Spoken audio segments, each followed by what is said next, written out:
Hey, what's going on, everybody? Hope you're doing well. Another, I almost said Wednesday, but it's not. Tuesday. We're flying a little bit differently tonight, which is fine. Wednesday's a holiday, Christmas Eve, and some of these fine folks couldn't make it on Wednesday. So we're doing it tonight. Jim is still off this week, and Kellen will be joining us later. He had to close work and is going to be a couple minutes late. I've got Rick. I've got Logan. We're doing just fine. We got two awesome dudes here. Rick, how have you been? It's just awesome to be called awesome here.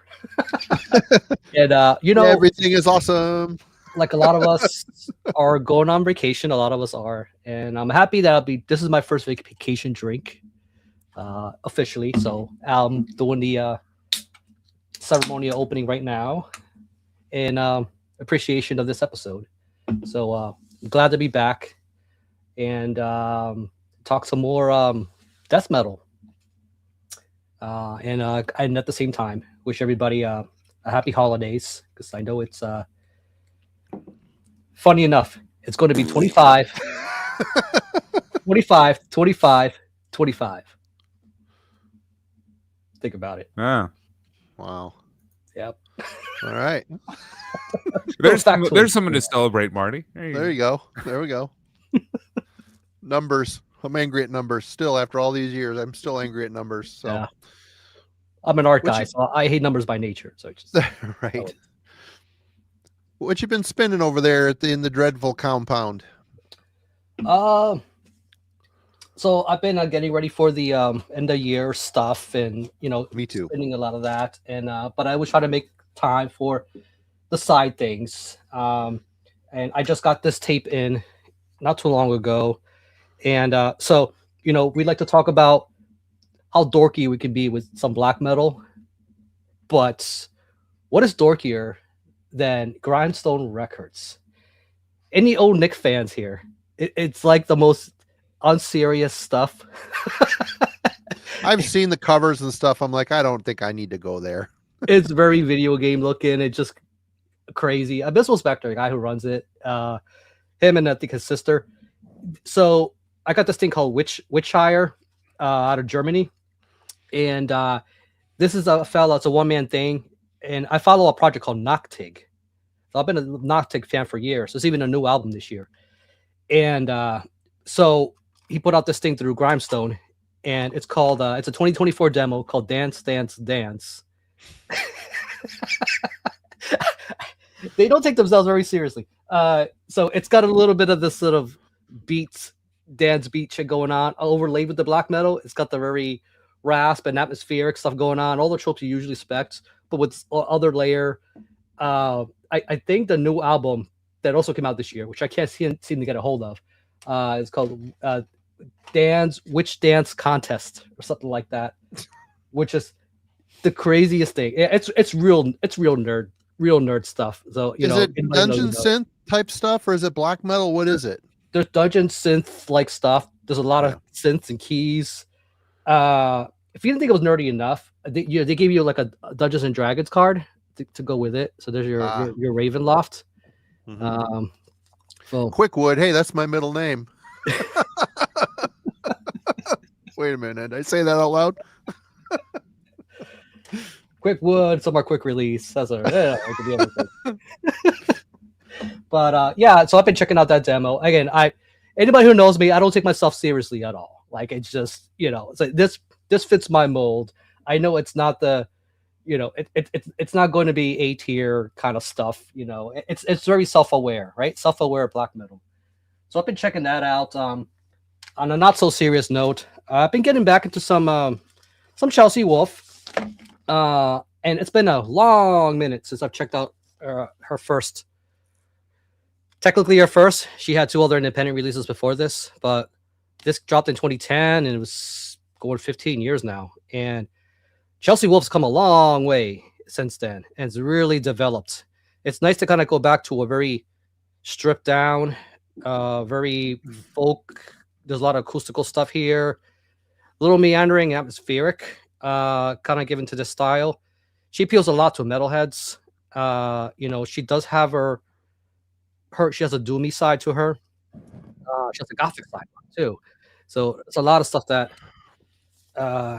there's a lot of substance in her music, but this is kind of going back to a real early era with her very introspective stuff, which is why I like her music. And being that it's a religious holiday week, for those who follow that, I got some stuff here that is I think kind of fits that mold. So anybody knows Morbius, Alien Christ? It's a good album. Yeah, it's very weird death metal by today's ears. You try to play this now with it's got that really croaky vocal stuff going on. It's kind of like I don't even know how to describe it. Like it's imagine like Time Ghoul has a love child with like Acheron. There's quite a bit of that. So these guys kind of disappeared in the 90s. So they moved on to some other stuff. But a cool listen. It's interesting hearing how much more production value, intricacies is in modern death metal. But when you just want just riffage, and this was really weird for its time. I think by today's standards, maybe not so much. But I don't know, it's still a little odd to my ears. And then last but not least, got a little Guadalupe here. Virgin Mary kind of deal. This thing came out in 2013, and it's Chad Davis is involved with this, and this is kind of like a one-off project. Chad Davis is the guy behind Hour 13. Him and Phil, everybody who follows. This is not a doom metal record. It's got doomy in a kind of way that's very black and death. And I really wish they would have done another one of these. This thing is intense. It's dark. Very furious. I love the sort of gritty, just evil nature of its production value. This thing, it's very, very satisfying. I feel like even with a lot of the stuff coming out now, everybody's talking up that Titan Blood and everything else. It's like not to compare too much to that, but if your ears are calibrated to that kind of thing, you like that sort of really brooding, intense, black and death metal. I mean, this thing, really, really hit the spot, especially for this time of year. So it's called Set, S-E-T. Upheaval of Unholy Darkness. So I almost forgot to say the name, but yeah, that and of course all the end of year stuff, and which everybody will eventually get a glimpse in some way, shape, or form. Yeah, Logan, good to see you. Yeah, missed you last week. What's been going on? Good to be here. I missed being on last week. It was the Fear Factory episode. I hope everything went well. I haven't had the chance to catch it in the rerun yet. So yeah, we did good. Okay. Was it you versus a lot of people, or was it kind of even? Everybody liked, it seems. See? Yeah. I don't know what I would have added. That has never been my Fear Factory album for whatever reason. This was the first one that I heard, and like kind of after that, I lost interest in like kind of keeping up with Fear Factory or really diving deeper into them. But this one has a lot of nostalgia for me. This was like one of those early extreme metal albums, and they definitely continue to push that new metal, like straightforward riff style on this album. But then at the same time, we're talking industrial metal. So, new metal, industrial, kind of interchangeable when it comes to a certain era, unfortunately. But I think some great songs on this one. Shock, Edge Crusher. Great way to open up the album, and then some of Burton's or the clean singing on here, I think is really well done. So this is my Fear Factory album, and as I said, I have liked Demanufacture whenever I've heard it, but it's never quite fully clicked, and maybe it's just because they're one of those bands I only need like one album by. And then Florida was fun, hot weather, just like here. So felt like I was still at home. Didn't get a chance to check out that many record stores, though I did make it out to one in Ocala called Broken Records. So if you ever make it out to Ocala, Florida, check it out. They had a solid selection, nothing too crazy. I did get some stuff I've been after for a while. Finally finished off my Black Sabbath Aussie era collection. That's a good album. Never I Say Die. Yeah. don't care what Yeah. people say. It's good. I like it. No, I mean, Deep cut. I think it's good too. I think it's good. I still wouldn't take it over 6 other Aussie era albums, I would say. Yeah. I've heard people tout it as their favorite of the Aussie, and I don't know if I fully get that, but the title track, Johnny Blade, Junior's Eyes, and I even like break out into Swinging the Chain. I don't mind that like closing number. And then another absolute classic that I finally have on CD. I've had this one on cassette for a while, but it's about time I have a metal church I can bring with me in the car. And that is awesome album too. Yeah, this is a kick-ass album. This is probably one of my favorite finds of the year, actually. $5, great condition, can't beat it. $5. It's no Goodwill find, but I take what I can get. Gods of Wrath. What a fucking song. That is one of the best heavy metal songs I have heard, period. There, Ryan gets it. And then finally, there's this little app called Whatnot? There we go. Whatnot, that Marty introduced me to, or got me to get back in on. And I finally, my inaugural purchase came in. So I scored this for $10. Thank you, Whatnot. Thank you, Marty. Don't thank me. I mean, my Whatnot addiction is bad. It's bad. I get on there. People are like, hey, people I buy a lot from. They're like, hey, what's going on, Marty? I haven't seen you on the recent, flipping streams. I'm not sure. I've been trying to. It's bad. It's bad. I went crazy. Next time I'm on one, I'll message you and tell you to get on. Great. Yeah. Cool. Thanks. Cool poster. Little poster in there too. Yeah. Hell yeah. I'm definitely in the Kellen camp with not really clicking with Voivod, but honestly, Nothing Face is really starting to click with me. I think I'm really beginning to enjoy tracks like Missing Sequences. That might be my favorite one on the album. Into My Hypercube. Of course, their cover of Astronomy Domine. The Unknown Knows. Great song as well. So there you go. Whatnot. Use code Marty at checkout for $5.99 shipping. Yep. All right. Good to see you. Been listening to a lot of stuff, but I'm kind of preparation for my year-end list, so I'm not going to talk too much about that. But another Whatnot acquisition. I always had a CDR of this, and finally I have an actual copy. Some Girls Wander by Mistake by Sisters of Mercy. This is a compilation of like 5 of their early EPs. Comes with all the little art cards and shit in it too. It's seen some battles, but the disc is clean. It's a hard box, which is nice. Got it for like $20, and it goes for much more online. So yeah, early Sisters of Mercy.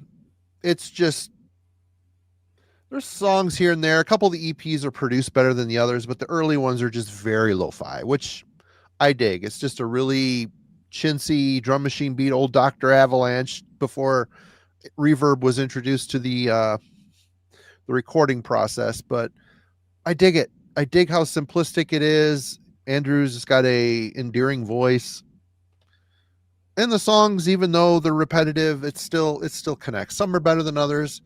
The big surprise on here is them doing a cover of Gimme Shelter by the Stones, but it sounds like Sisters of Mercy. I'm not a Stones fan at all, so it was actually a very acceptable cover. But yep, I finally have a real version of this. Pretty happy about that. Thanks, Whatnot. There's so many imitators now, but you had to be there when that stuff was dropping. Like that was magical. Like that stuff when it was fresh. I still love it. It still holds up so good to me. I don't know. Okay, a little Christmas elf from New Jersey sent me a package here not too long ago. Mesa the Spin. Ooh. Oh my God. Someone knew what they were getting you. That's cool. Yeah. A dreadful elf from the Jersey area sent me and the kid a gift, a Christmas present. Thank you, brother. And I'm having a hard time stopping listening to this. It's Just- yeah, it's Italian It's- crack. it's musical really, really, really well done. It's I haven't heard any of their other material. I just really like her voice, the way she interacts with the music. She knows what each song needs. Her higher up ethereal voice with the reverb on it kind of reminds me of the lady from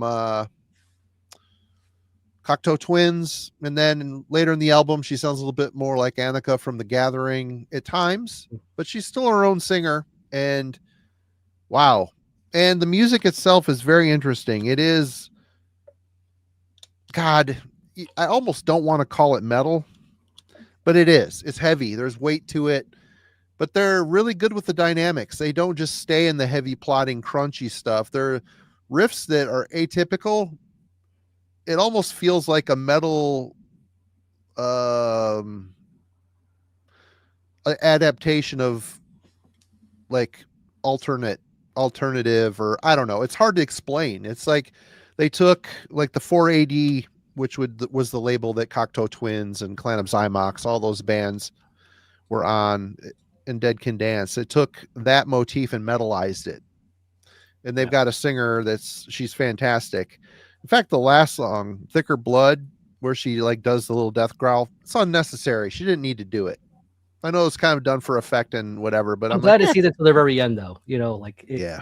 doesn't feel out of place like there. The first half of the album is amazing, and I love the song Immolation. What an amazingly, it's beautiful. It's kind of a ballad, but it gets heavy towards the end of it. Very interesting, good song. Great album. It's going to be in my list. I don't know where it's going to be though.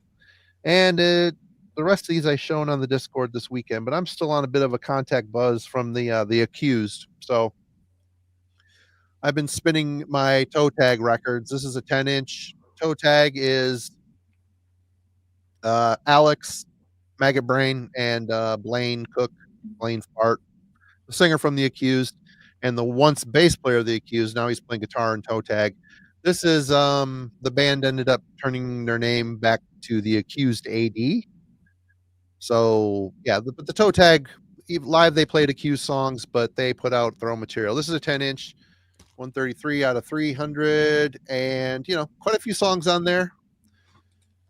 Also spun Throat to Scrote by Toe Tag.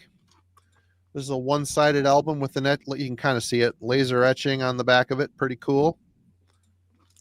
So, yep. This one's a little more punky, which perfectly fine here. And then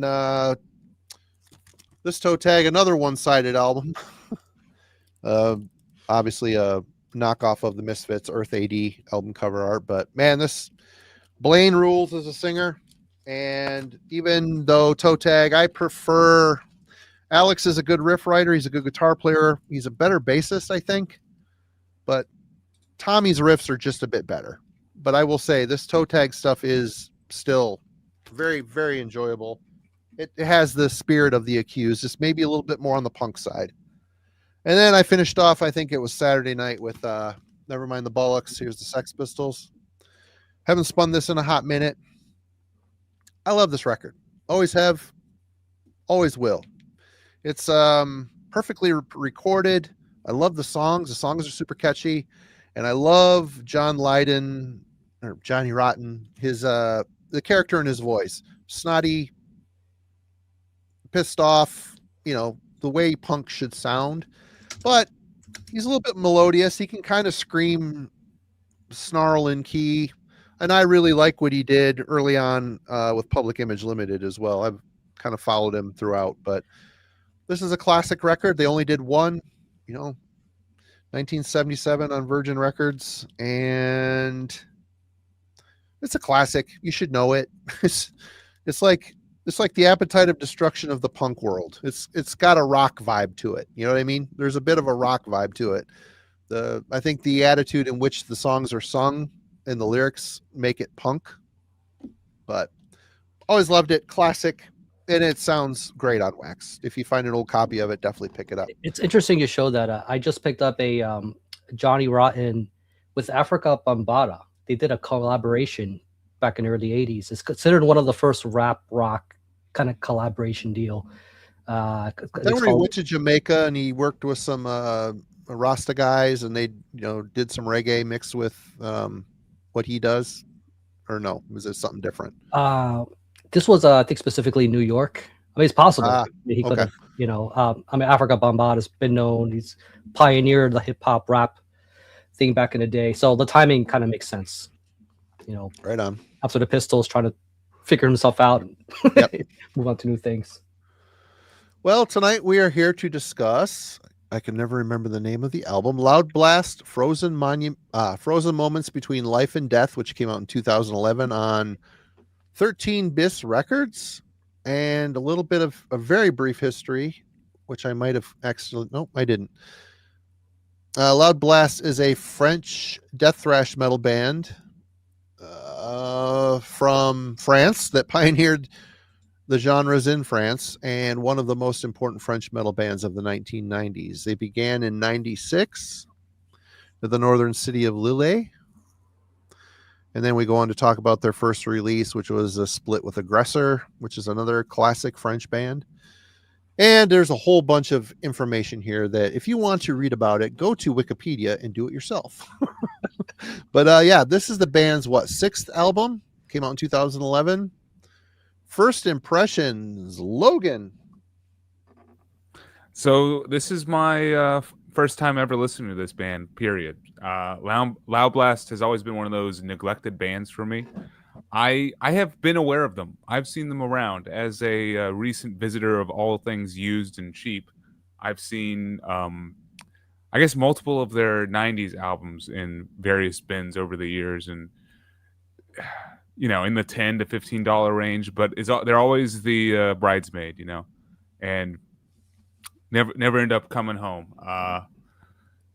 Just something about them and like their tag just never really caught my eye as something I would want to explore. But I'm glad Rick pulled this because maybe I'm stumbling upon a whole catalog of stuff I'd like to buy cheap out of a used bin. My first impression was it's interesting because I've always heard these guys tagged as like a death thrash band. Like I knew they weren't going to be as much of a death thrash band on this album, 30 years in, but I was still thinking, I could hear maybe some of like this death thrash element. No, not really. First impression for Frozen Moments Between Life and Death. It's kind of one of those nebulous in between genre styles. It has like a melodic death metal kind of guitar work at times. A lot of the songs are fairly groove oriented. It doesn't really go into like full blown death metal either all the time. Maybe it picks up to some thrash intensity, but for me, I was hearing a lot more familiarity with certain bands out of like the European 2000s metal scene, where they're just kind of like an amalgamation of styles, something like Dew Scented or Darkane or The Haunted, or like what The Crown was kind of doing in this era. Like that's kind of where I found this album to be. It seems like the music mainly hinges upon the riff writing, and the riffs themselves were immediately impressive to me. They're a good balance between being like kind of crunchy, fairly straightforward and heavy, but then just a right amount of melody from time to time. I was indeed surprised how groove oriented this album felt. Like a lot of the songs were a lot more mid-paced than I was expecting. So it was good, but nothing mind-blowing on first impression. I will mirror that sentiment for sure. First listen through, I'm like, ooh, this is going to be a long week because, you listen to it, first impression, it's right away, it's not bad. It's just very mid-paced. Initially, the singer's voice, he's very monotone in his performance. He does very little he offers zero inflection. He just kind of does this mid-range or this mid-ranged in the throat, shouting, barking kind of style, and it's pretty much the constant. It's the anchor for the whole album. So if you go into it focusing on his voice, you're going to be instantly disappointed. Logan is correct that it's very limited as far as speed, but thanks to the album club format, I've spun this a bunch this week, and it's about spin number 3 where it starts to unveil itself. I would say they don't use speed a lot, but when they do, it adds, it's such a nice contrast. It's welcomed. It adds a little bit of extra energy to the songs, and the guitar work is fantastic. And yeah, we'll get into the nuts and bolts of it, but if this was one where I listened to once, I would no. And because this is a band that I always heard about. I would see them in the catalogs back in the day, and the shit never turned up. It never did, and I wasn't about to pay import price. I did that with some bands, but there's just, the name wasn't great, and I just I guess I've never heard a full album from this band. So this week, and I also checked out, what is the other one I spun? It was one that I did recognize was Sublime Dementia. That name rung a bell. That would be their 3rd album. I did listen to about half of that. And really, the band hasn't changed much. I mean, that earlier stuff seems a little bit more aggressive, a little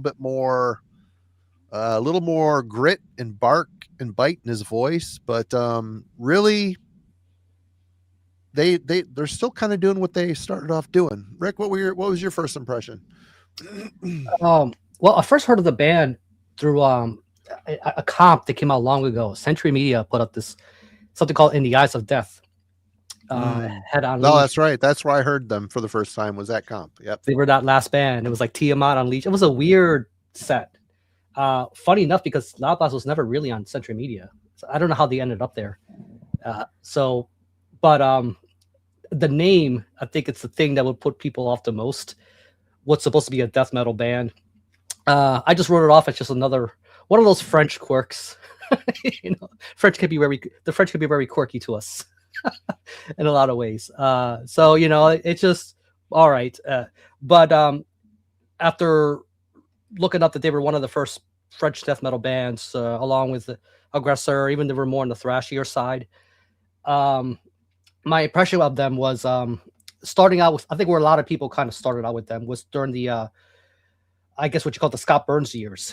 And those albums are more highly regarded, and those tend to be the favorites. And I was very tempted to pull Disincarnate or Sublime Dementia. But then I'm like, no one ever seems to move past that. And I did have some of the other albums. But even then I was starting to realize these guys have a very spotty and kind of inconsistent discography.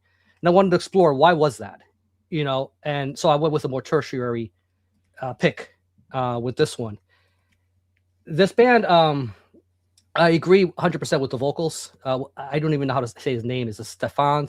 I'm just gonna say Stefan. Stefan, yeah. Who's the only original member left. But I started to realize there's a bit of an identity crisis with this band. It's kind of like he's a very talented guy, clearly, but the band never got to this A-tier level. They were working with Scott Burns back in the day. Even though they started out very early in the scene in France, there was plenty of opportunity to kind of leverage that. And they did put out some good releases, really good songs. But then they had this dip. And they were struggling as a band stylistically. Things were happening in the 90s that was changing for everybody. A lot of bands struggled, during those groove years. I think what you were saying, if you listen to those early albums, he had more of that death metal growl. It was more of a proper death metal growl. It was still kind of shouty, but it was there. And then as he progressed, it had more of a tough guy bite kind of to it. And I think that was a result of the influence of those groove metal years that was starting to show up in their sound. And this is a band I felt like they needed a lot of help to bring a lot out of them. This is where having a good producer, and someone on the mixing board to really help get the most out of their sound and the most out of their riffing. And this is why I feel like they were never relegated on top of the name of a bunch of other bands. It might be a band a lot of people may have heard of, but never quite explored or very much extensively. And I feel like something like this album club would have been a cool environment to kind of kind of pick people's heads about it and kind of explore. And one other thing I will say too is I feel like this band has had a bit of a trajectory similar to Metallica of all the names, because I feel like they kind of peaked early in my ears with the first few albums. Then they had a bit of that low period. Their sound has changed, and they were struggling to come back. And with this, I feel like they had a 7-year break, and they were trying. This is where they got a hold of Peter, who I think they met Peter very early back in the 90s. Peter was working. I know he did some drumming with Massacre for a little bit there. Those first early Hypocrisy albums are very Florida death metal inspired, and them having worked with Scott Burns, but I think by then Scott Burns was already out of the picture and not doing much work. They sought out Peter to do this, and to me, this is like their Death Magnetic. It's kind of like the way to kind of come back and re-energize and reinvigorate themselves.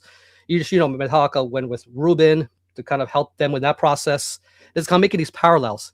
The big difference is these guys don't have millions of dollars, in the bank, to compare it clearly. But I think my take with this band, it's going to kind of help people understand kind of how they arrived at the sound. When we get to the production, I'll explain a little bit more what I think about it. But by the way, this is the another thing that didn't help them was they had a limited distribution. This is I think it's 13 BIS records. This is an original pressing. It was more of a limited run. I don't even think the label's around anymore. Listenable Records just did a reissue like 2 years ago, something like that. So for those who were looking for a copy, that's probably the one you're going to run into. It's those Listenable Records versions, which makes sense for French, labels. And I love that art. This is the last one with this artist, by the way, which was killer art. Yeah, it's weird, but I like it. For a French band, it makes sense. Right. So, but yeah, I think they're a good band. I just think they need a lot of help to get the most out. I mean, you could say that with a lot of bands and most bands. After this, he kind of just started mixing his own stuff, but we can get to that later. You got a topic for us? A topic as you mean question? The question. Question. Yeah. You want to do that now? Yeah. Okay. It's always second. Okay, I did write it down, but I have to actually look at the email I sent you. Rookie. Yeah, me too. All right. I should be here every week. Those are. I don't have the muscle memory like you guys do. Okay, so question. So if a band has a very inconsistent discography regarding quality, whether it's styling or trend following throughout their career, is this enough of a hamper to their legacy, despite having the musical talents and abilities? Maybe we can point this out with some examples of some bands who have pulled this off successfully, and maybe others who haven't. Successfully.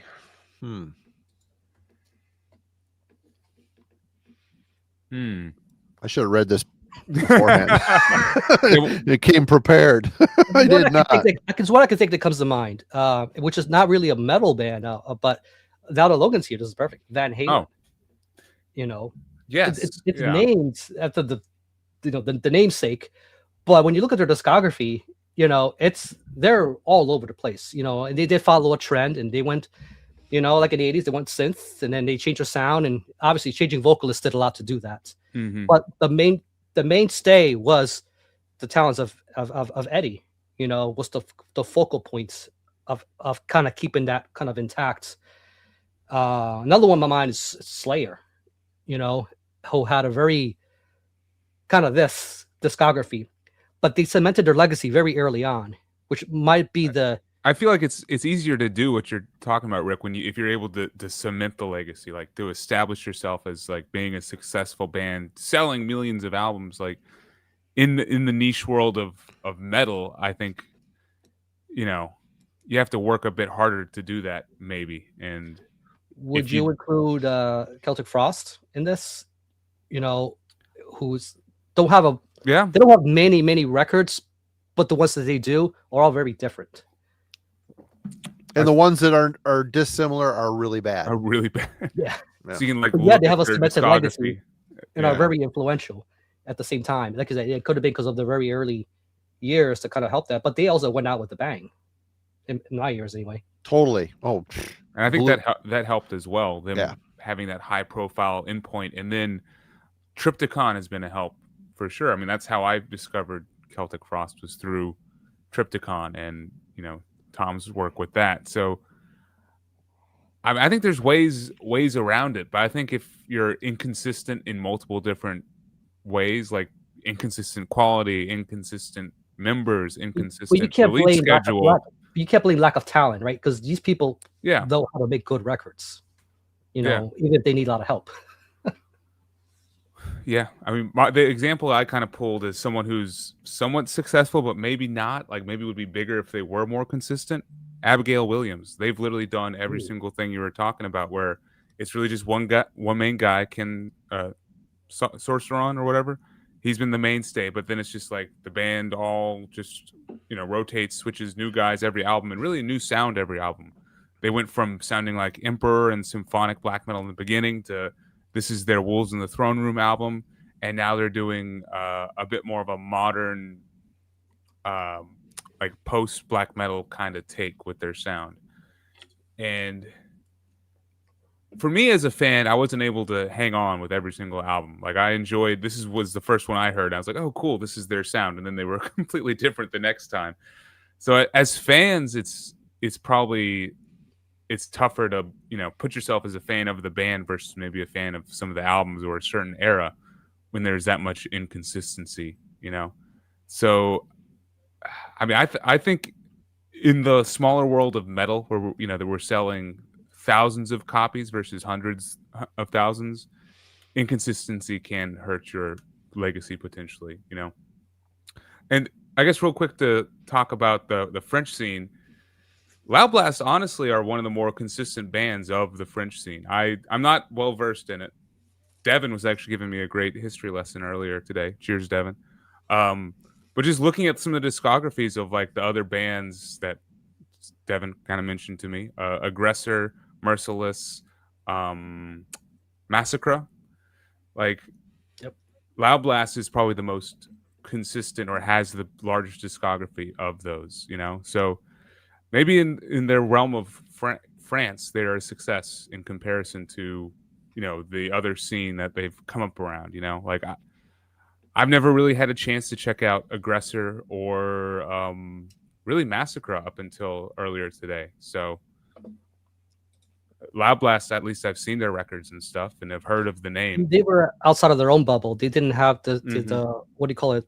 The Scott Burns more sound influence. Yeah, I mean, the Scott Burns definitely helped, right? For sure.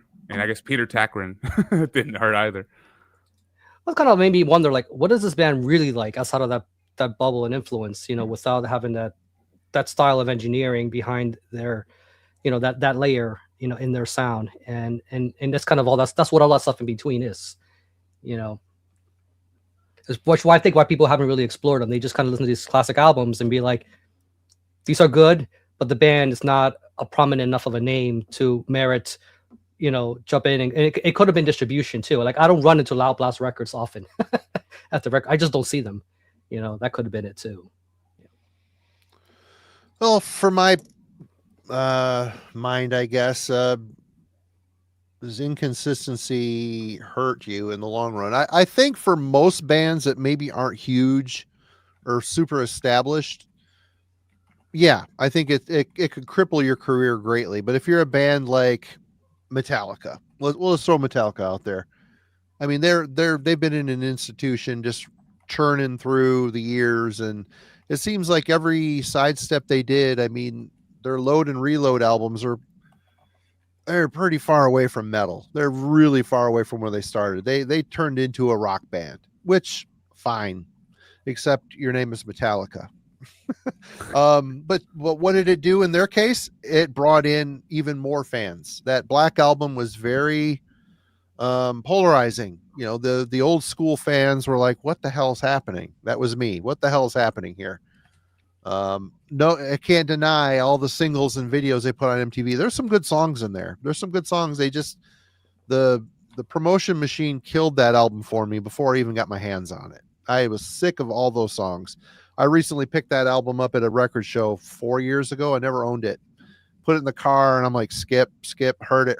I mean, there's a lot of songs on there that were hits, but that's off topic. Megadeth, they're another band. They put out a couple stinkers throughout their career, but people still care. You know, they're still checking in to see what they're doing. Compared to Metallica, you could argue that they were more consistent in the grand scheme, you know, Yeah. Metallica. And, you know, where change didn't work, Bathory, you know, and that's a band that changed quite drastically from their black metal years to the Viking years. But I mean, we went from screaming evil devil vocals to, you know, more triumphant off key pitchy singing. And then he goes into like this really shitty thrash realm where the drum machine is predominant. He says it's a real drummer, but it's not. It's just bad. But yet he brings it back around again, and finally at the end, you know, writes 2 magnum opus albums. Another one it didn't work for, Gorefest. Band that was on top of the world with their 2, you know, growing and really starting to rise through the death metal ranks with their first 2 records. And then after that, they put out this groove metal bullshit record that was terrible. And then after that, they followed it up with 2 more. They got back on track, which was great because they ended on their last album, Rise to Ruin, was fantastic. But the basis of your question, though, is it enough to hamper their legacy despite having... It all depends on how big you are. Yeah. It really does. And if we take Metallica as the key here, their dalliances with more commercial music helped them greatly. It brought a new crowd into, you know, us old, falling apart old heads that liked them at the beginning. Now they're being replaced by the old heads kids who like the rock stuff, and who knows? And, you know, they give us a reach around with the new album, trying to tell us that, oh, listen to this, these songs sound old again. It's going to be like 60-year-old me at a bar one day at a hotel somewhere talking about Ride of Lightning. Some kid's going to be like, that's good and all, but that King Nothing song, you know, that's where it's at. Like, that give me fuel, give me fire, give me that which I desire slaps, bro. Yeah. All right. Let's discuss musicality and composition of frozen moments between life and death. Logan, what'd you think? So with this being the first Loudblast album I was, you know, checked out, I did want to give it some time before I listened to the rest of their catalog, because I wanted to kind of dive into this in isolation, and then, you know, I went backwards to check out like the Scott Burns produced stuff and like their death thrash year stuff. So I was trying to be open-minded with this one and was curious about how indicative this is of their sound, and, you know, how does this sound with Sublime Dementia and Disincarnate. Marty, you already said you think it sounds somewhat similar, which I guess I get. It sounds more polished and modern here. The production is the big very difference. Slick. Yeah, the guitar tuning, and I don't know. I can't get over just hearing this sound from the 2000s. This like groovy, somewhere in between death metal, groove metal, melodic death metal, like that kind of sound. Like I already mentioned Do Scented and The Haunted. Some other bands that I think are more like death metal that kind of ended up, unfortunately, like hopping on like the groove train that I think of while listening to this album would be like Decapitated after Nility and Psychroptic, Cryptopsy, all these like death metal bands that were trying to be just a bit slower, a bit more, you know, groovy, riff driven in this era, in the 2000s and early 2010s. And I don't mind this style. Like I can live with it. It's fine, but it's really just not the most interesting direction for a band to go to, in my humble opinion. And it just feels safe to me, like especially if the previous output of the band is more entertaining or more ambitious and technically adventurous. It just feels safe. So with this being like really the first Loudblast album I'm diving into, I don't know how safe it feels compared to the previous stuff, but I just couldn't get that out of my mind while listening to this 9-track album through most of the songs, because for the most part they do fall into that just mid-paced, groove pattern where even the guitars aren't doing like that much of an interesting performance in my mind. The vocals do add to that. Like, to me, the vocals are very much of the time. They're like just this mid-paced bark that don't like add too much emotional weight to the music. Like they're very much right front and center. Yep. And that's all they do. We try to do some spoken word stuff every now and then, but if that's your like that's your trick, if that's your magic card up the sleeve, I'm sorry, we've got a problem. So I was definitely not impressed with a lot of the songwriting and the vocal performance. None of it was bad. Believe me, there was nothing bad here. Just nothing that like impressed me or really made me super interested. There are some compliments I have, though. The guitar work overall, I think, is exceptional when it's not really trying to lay down a groovy riff. When it's focused on leads and playing more melodically, I'm all on board with this album. And I think some of the songs where they rely heavily on the guitar work as like the hook and as like the driving force and momentum for the track, they really succeed and make something that sounds like a modern 2000s metal album that's actually good, that I want to listen to, that is engaging and, does feel like it's pushing just a little bit of the boundaries. So a little bit more about the guitar technique. There is a lot of flashy elements to his performance too. Like, the tonality that he chooses is always changing. It'll go from being fairly crunchy and heavy to something a bit more melodic and bluesy at times. I mean, just look at the closing track, the Farewell of Empires or something. Mm-hmm. Instrumental track, one of my favorites on the album, if not my favorite. Just beautiful bluesy guitar work the whole way through.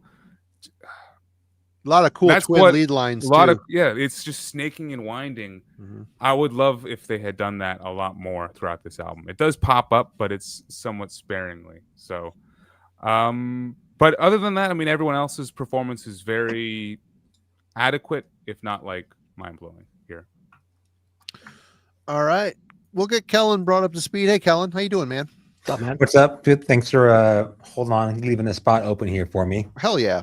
Club showing up late but here I am. So you may just kind of jump in here, or I'll go first impression, and then what your first impression was, and then tell us what you thought of the songwriting. Yeah. So first impression, I was not expecting kind of a mellow death record. That caught me a bit off guard. So that being said, like, I don't know if the expectation for this band wasn't, it's been around, they've been around for a long time. Here's a record from 2011, I believe. Yep. I was kind of like, it could be interesting. I was pleasantly actually surprised, at least given where my expectations going into the week was.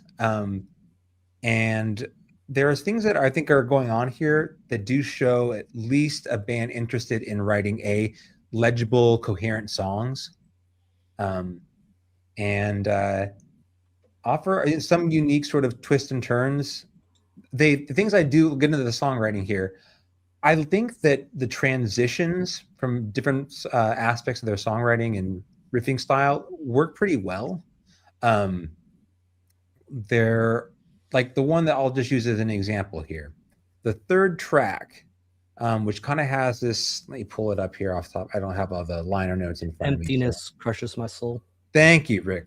It kind of has this sort of groovy crawl riff to it, and then it sort of the next phrase gives you sort of the chord progression that ends with an elongated sort of clean chord, and it sort of goes back and forth between them.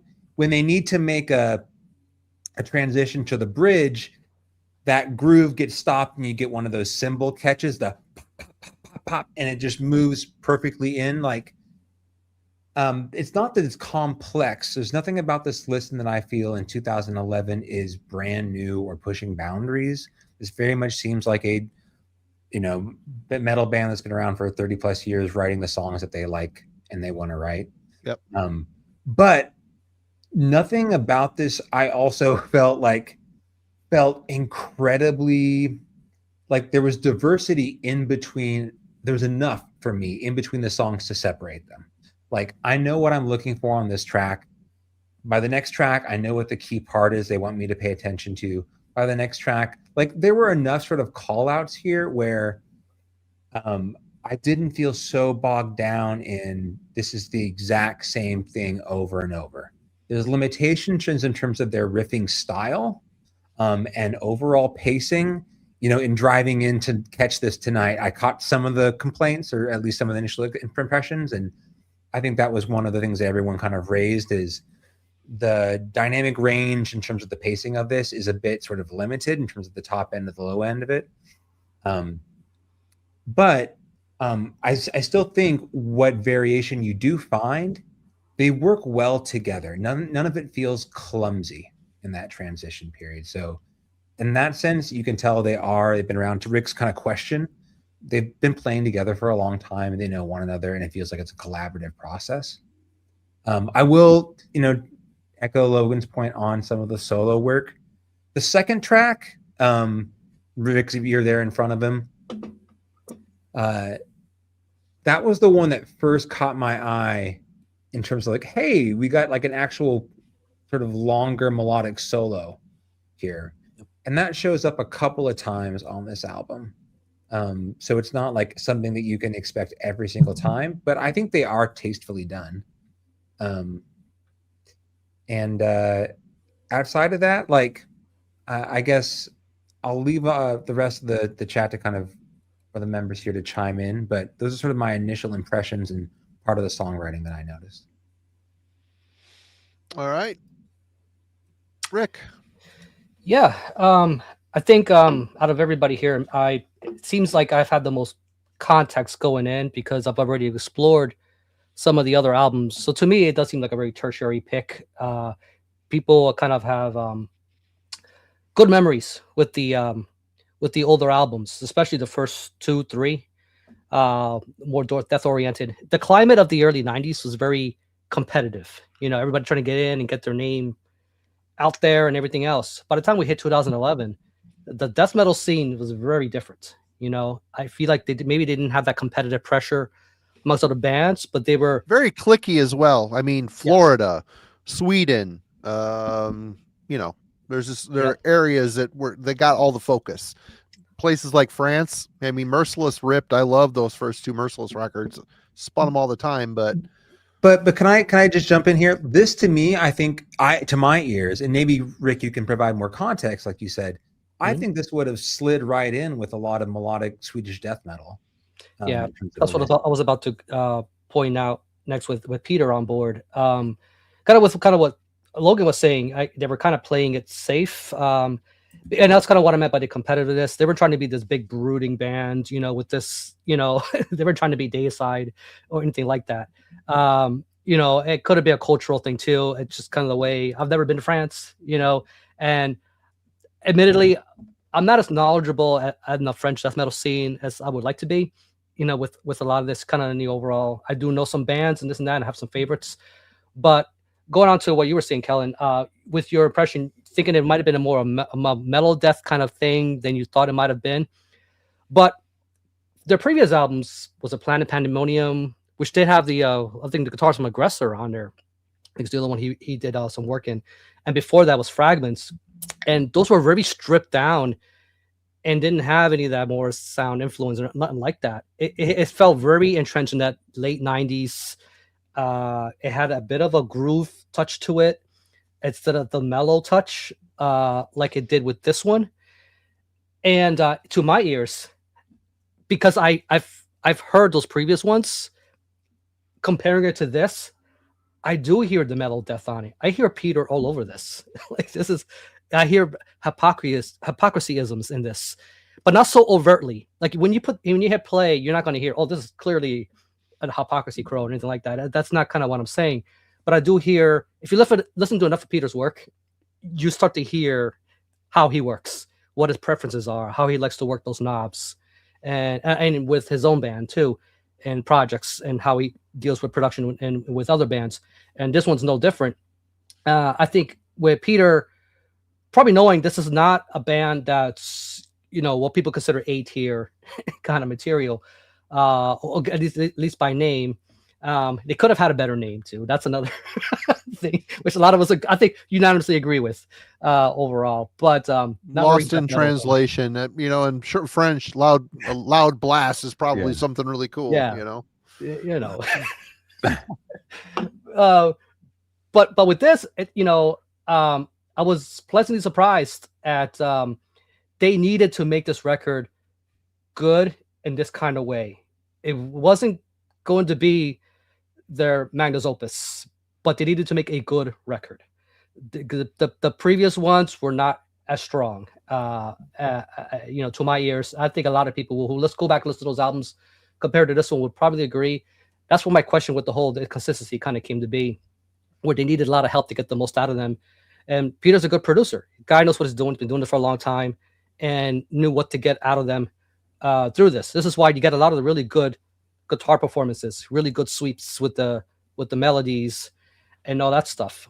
I think also with the vocals, it works best because there are moments where he does try to do little different things with the vocals, whether it's a little bit this sort of whispery thing, but they feel like little garnishes to the song, not part of the main meal, kind of to what he does. If you're not used to this, it can be a little fatiguing, with the way he kind of does this shouting kind of thing. But I think there's enough of a musical presence with the performance and variety. Like you mentioned, Kellen, like Never Ending Blast, it begins with this blast. It's probably the heaviest song on this record, all kind of overall, but they do mix it up. I think those decisions were made because of people like Peter, who said, might have told them, like, look, it's a little bit mid-paced and a little too much here, a little too much there. We need to kind of add a little bit of other flourishes. And overall, as an album, I still feel like it's still more of a mid-paced album. It does feel rather safe compared to what your standards are and what you're looking for. You know what I mean? If all you listen to is blasting deicide all day, this is going to seem rather tame. Because there really isn't any blast beats on this record. I mean, there's some quicker beats, but no traditional blast beat. Yeah. It's more of harder drumming. I'm not a drummer, so I'm not good with the terminology, but it's more of the faster, harder, double bassing, that kind of thing, kind of going on. I wish it was happening more frequently. When you want that blood pumping kind of stuff. Anthony Crushes My Soul. It does have good vocal hook moments. When he says that emptiness crushes my soul, he tries to really kind of put a lot of emphasis into that chorus, that part. The opening, I think, has that really interesting melodic hook. It's a bit of an earworm, when it begins. It's a good way to it's a great way to start out the album. But you don't get those moments too often on this album, like the way it started out, so I kind of wish there was more of that. But as it flows, like Logan was saying, To Bury an Empire, it ended with an instrumental. I almost feel like this would have been a stronger album if they took out maybe one of the 2 weaker tracks and made this instrumental just a little longer, just to make it even more epic. Give it that nice, because it's about 4.5 minutes for the instrumental, which I really liked. Would have been too long of an instrumental. I think with the way they were approaching this and how much creativity they were adding to this, I wouldn't have minded another 2 minutes, on top of this instrumental, removing the weaker tracks, and inserting that there instead. I think it would have been a more interesting flow for me.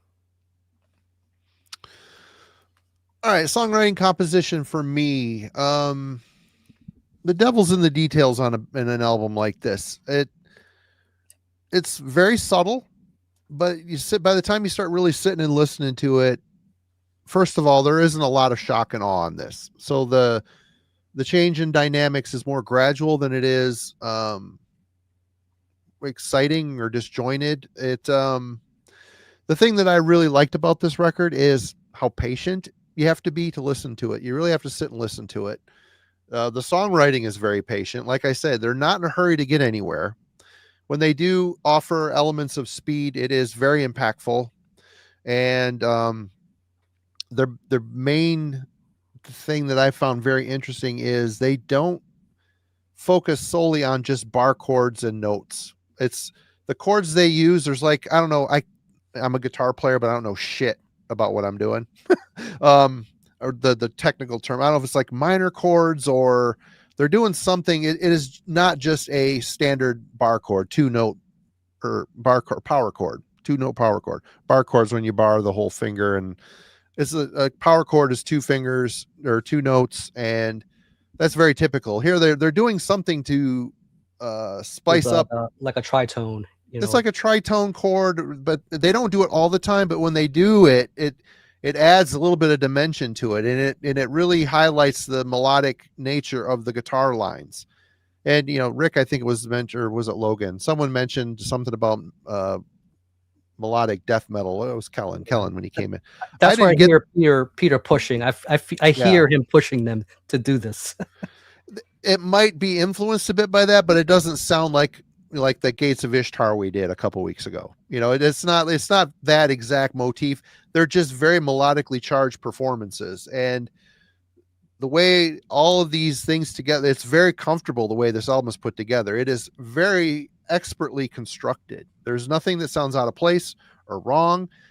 The changes are subtle, like I said, but they do so by adding more layers. There's like these weird little dissonant chord things in the background, and then these twin guitar lines come out together over the top, and it's just very interesting to sit and listen to it.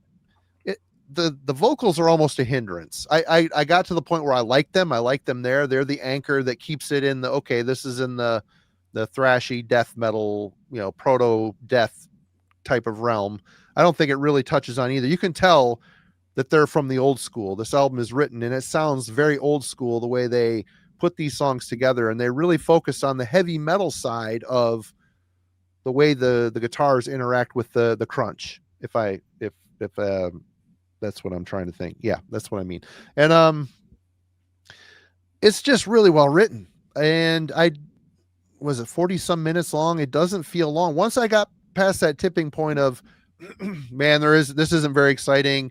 I'm not instantly, the dopamine hit there isn't a great payoff initially. I mean, the first song on the album is the title track, and it sounds like a bolt thrower. It starts off, it feels like a bolt thrower song, like a middle era, Fourth Crusade, just the heavy chord laid down in a little simple melody line. Yeah, exactly. And it builds the same way a bolt thrower song builds, but they hit that point where they start doing Loudblast things. They start putting in that tritone chord in there, and wow, the melody on it is a nice touch, and I wasn't expecting it. I was not expecting it. And it carries through the whole album. We'll get through the tracks and all that shit, but the more I listened to this, the more I liked it, and it just it's a testament to their songwriting. Let's get to production, Kellen. Yeah, so just like we were talking about how there's kind of a ceiling to a listen like this, in terms of coming from a particular era, this sounds like a very well produced 21st century death metal record. Yeah. What I can, and I should preface that's not necessarily a complaint, or if anyone's looking for a classic, like they want to return back to an older time period within death metal's history, this record is not going to get you there. I think this is a band that's wanting to play with modern tools, modern production techniques, and modern studio, and it goes there. So with all that being said, I actually didn't find a whole lot to be sort of bothered by this record, much like to Marty's, tipping point commentary regarding the songwriting. I got to a certain place listening to this record over the course of the past week where I just kind of was comfortable with what this sounded like and the kind of production choices they wanted to make for a record of this era. They've been around for a long time. Everything sounded fine. I think the problems I have regarding this record would not be found in the production room. I think it has more to do with sort of the songwriting style and the limitations you're going to find there. But it's a beefed up death metal record. And potentially, the limitations, for example, that I have with the vocalist and where they reside, I would much rather have a stronger vocal performance placed on this record than trying to hide him deeper in the mix. If that makes sense. Meaning, I don't like where he is and how prominent his vocals are within everything here, but that's probably has more to do with his performance rather than where he is in terms of the production choices. The bass, I think, is actually pretty solid on this record. I heard plenty of strong bass on this album. So for anyone hoping that it would be, or thinking it would be concealed by a modern choice of production with the guitars, you're not going to find it. And same thing could be said with the rest of the drums here. Things like ambience and space and stuff like that aren't part of the conversation.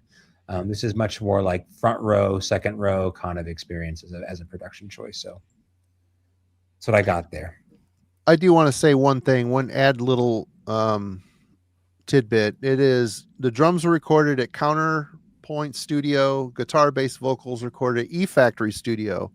The album was mixed at the Abyss Studio, so you don't get that when Rick said, Peter and the Abyss, I'm like, God, this does not sound like Studio Abyss. That there's like a thinness, a digital sizzle to his production style.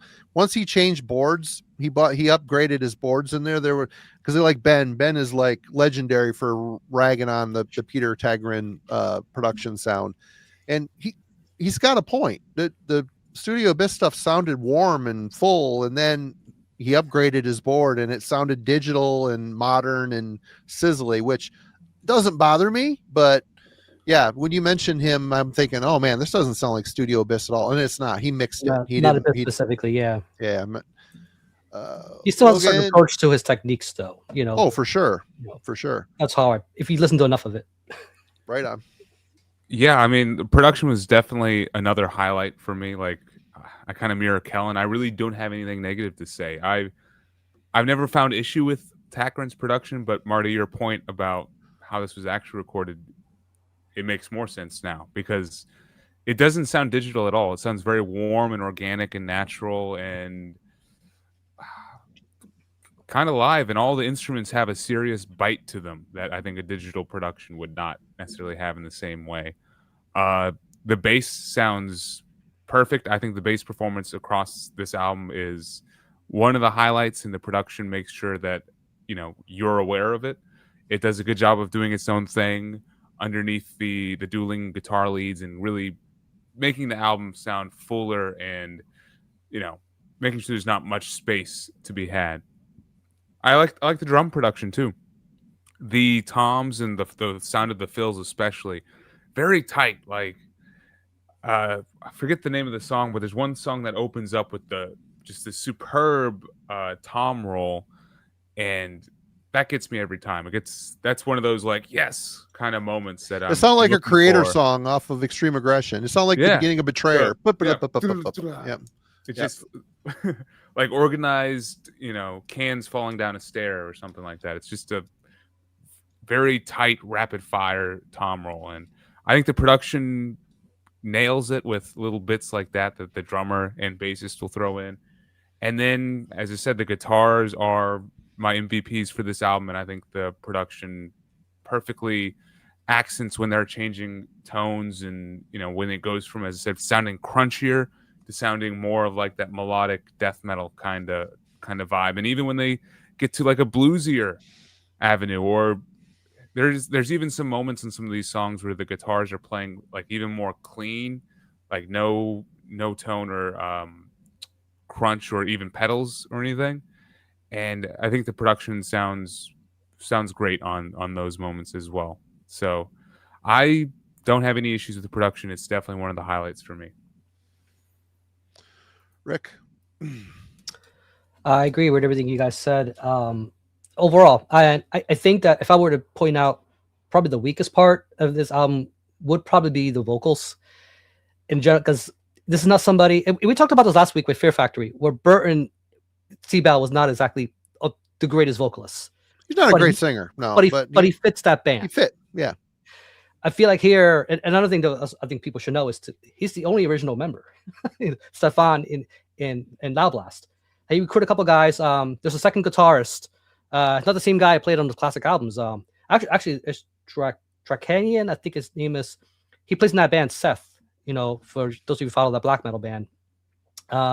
You know, he stuck around for a few more albums and then, you know, left to do that project. But I think that as far as the production, it's all very level. That's why it sounds so good. Nothing feels like it's, you know, it's vying for competition. You know, it's all very well balanced. The bass, it's where it needs to be. Love the drum work. I love the sound of the cymbals. The toms sound really good. And, you know, I just wish performance wise there was more of, you know, the heavy drum, the heavy double bassing and things like that just going on, which is not related to the production, but more about the elements, you know, that's part of the song in of themselves. And Marty was pointing out how they were getting creative with a lot of the maneuvers and the guitar playing. I play guitar not professionally. You know, I'm a professional cringer. I like to point out myself. Professional procrastinator. and that, but you know, it's on my business card. But the thing is, if you go to that song, it's the one everybody won't be able to pronounce unless you're, I guess, I don't know what it is. It's called Nosh Te Ipsum, which Good I think it translates to, I think, know yourself or something like that. And I think when it comes to that part of the, I guess, the tritone and all that kind of playing, which would satisfy Voivod fans.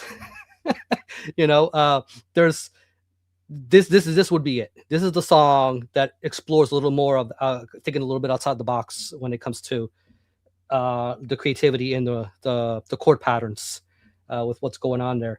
I think that it doesn't feel like it's lost, but I feel like some of the songs, like for example, like Toward Oneness, that song in the middle explores more creatively with the vocals, which I think it's a good spot because, like I was saying earlier, Stefan's vocals can be fatiguing.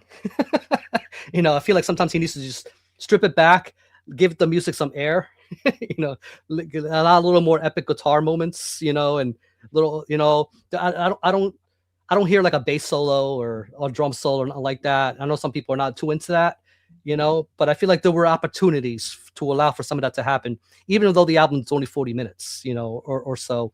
There was still kind of an element where there was opportunities for some of that to be put in the songwriting, which just would have been another extra cherry, you know, on top of all this. But I got no complaints as far as the production, like you guys said. It does feel very much of its time and kind of what was going on in 2011. I didn't know too much about Peter's, I guess, new equipment and the way he was moving away from the stuff in the classic era with the best studios. But I feel like this would have been a really good project to take on to test your new toys and and all that stuff, you know, especially for a band that's very hungry and motivated to get back out there and, you know, do something a little different. I think the everything just kind of came together in a way that kind of where everybody was getting something out of it. And they got a good record out of it. You know, it's not going to be this classic death metal that's going to be on top 10 lists, nothing like that. You know what I mean? It's just a well-written, very balanced, solid death metal record, you know. I don't think any more, any less.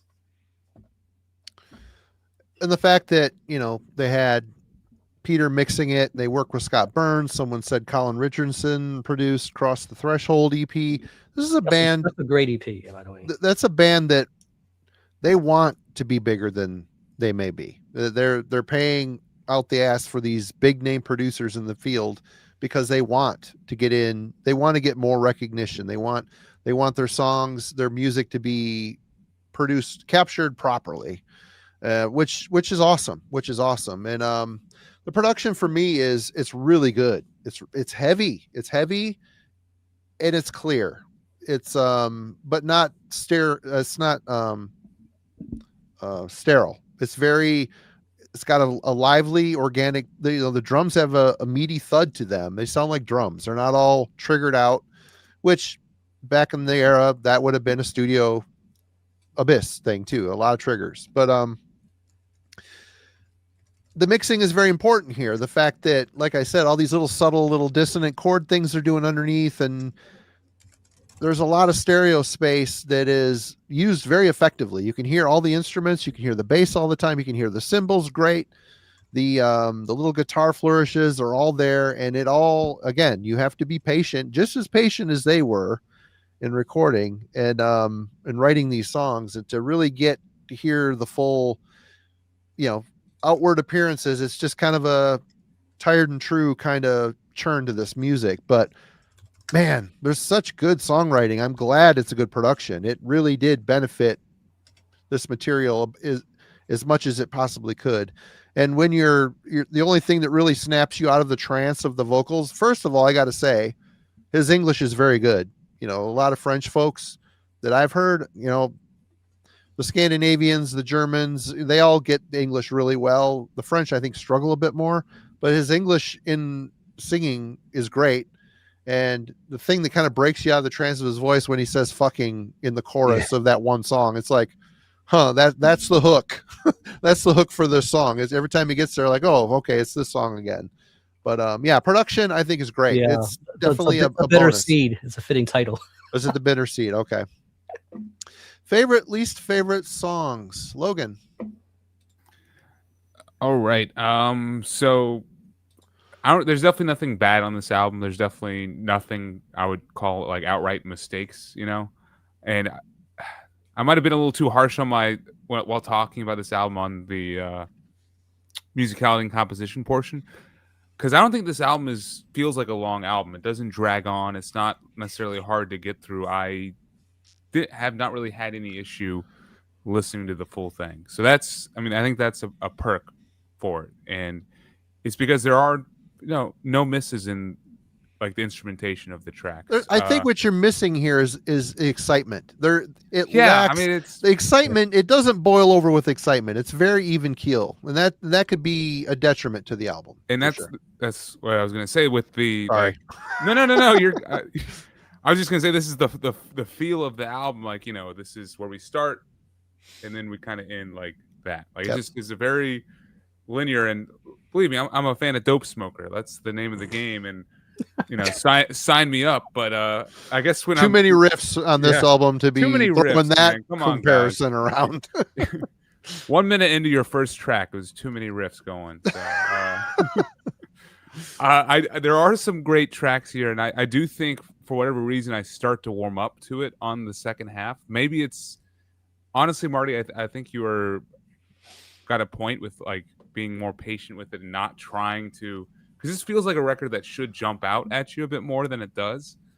And for whatever reason, it takes me until Cold-Blooded King to finally have like a song that I kind of click with. Like that is probably my favorite track with vocals on the album. It kind of has some impressive, majestic lead work that leads into, an actual chorus that hooks me. And then the guitar solo that kind of exits it out is really phenomenal and catches my attention every time.